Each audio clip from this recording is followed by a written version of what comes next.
Sur l'île de la Réunion, l'observatoire OPAR dispose d'une position privilégiée pour l'étude de l'atmosphère tropicale. Au cours de la dernière décennie, cet observatoire est devenu un contributeur essentiel pour la recherche mondiale sur la composition de la haute atmosphère.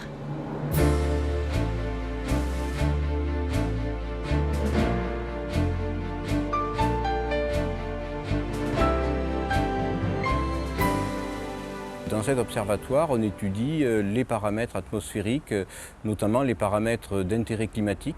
On mesure avec différents instruments, l'ozone, la vapeur d'eau, la température, sur des profils verticaux qui vont entre le sol et la haute atmosphère, la stratosphère. Et l'objectif de ces mesures, c'est de suivre les tendances à long terme de ces paramètres, notamment dans le contexte de l'évolution climatique que l'on connaît aujourd'hui. À l'OPAR, 8 ingénieurs et techniciens travaillent sur les instruments dédiés à l'étude de la haute atmosphère. Des chercheurs et doctorants sont également rattachés à l'observatoire. Les données de l'OPAR doivent être analysées et validées par des chercheurs.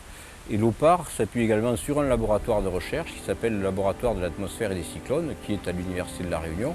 Et donc l'OPAR et le LACI travaillent ensemble en permanence.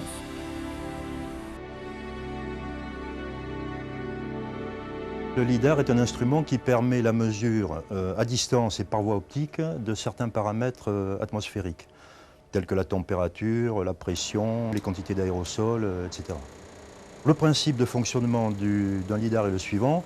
On a une source lumineuse très puissante, en l'occurrence un laser, qu'on envoie à la verticale dans l'atmosphère. C'est un pulse lumineux de très grande intensité.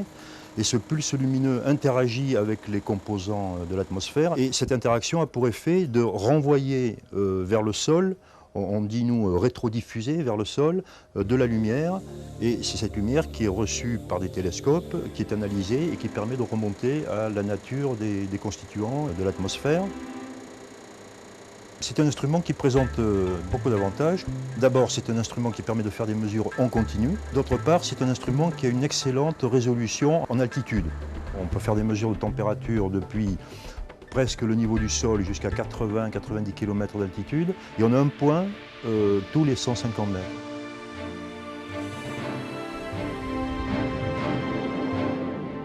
Ce LIDAR mesure l'ozone dans la stratosphère. Son principe est d'émettre deux longueurs d'onde différentes et de mesurer l'absorption différentielle du faisceau LIDAR entre ces deux longueurs d'onde. Et cette analyse permet d'obtenir le profil d'ozone dans la stratosphère. On a besoin de profils d'ozone dans la stratosphère pour surveiller le trou d'ozone dans l'Antarctique. En fait, les tropiques sont une zone source pour l'ozone stratosphérique. Il n'y a pas beaucoup de points de mesure aux latitudes tropicales. On est un des points de mesure qui permettent de documenter les réseaux internationaux pour ce type de données. On parle de réchauffement climatique. Si ce réchauffement a lieu, il a lieu principalement dans la troposphère en fait. Mais la troposphère et la stratosphère sont couplées dynamiquement et on s'attend en fait à avoir un refroidissement de la stratosphère si la troposphère se réchauffe. Et ça peut avoir une influence sur l'ozone.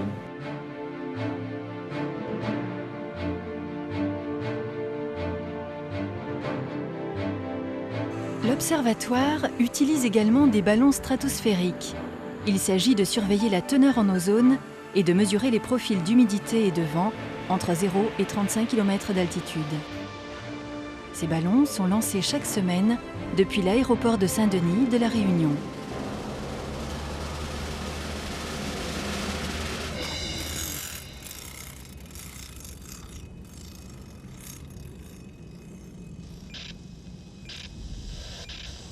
Elle monte à 4,7 mètres par seconde. C'est un peu la limite au niveau température basse, puisqu'on devrait frôler les moins 80 quand même. La sonde est actuellement à 19 000 mètres et on voit très bien que la quantité d'ozone augmente. Donc là on est à 7 millipascales, on devrait aller facilement à 15 millipascales. Les chercheurs de l'OPAR couplent ainsi les données fournies par les LIDAR et par les ballons stratosphériques pour connaître la teneur en ozone de l'atmosphère.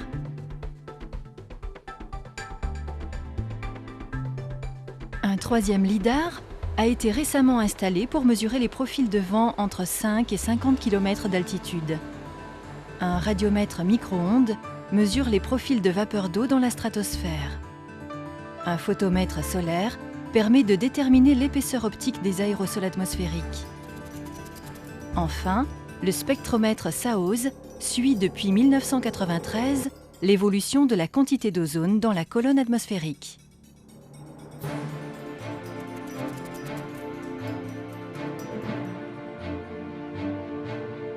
Toutes les données produites par les instruments sont stockées à l'OPAR et mises à disposition de la communauté scientifique via le site Internet.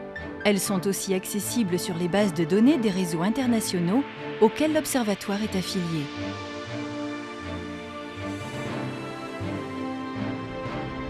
Bientôt, l'Observatoire s'installera sur les hauteurs de l'île de la Réunion à 2200 mètres d'altitude, au sommet du piton Maïdo, qui surplombe le cirque de Mafate.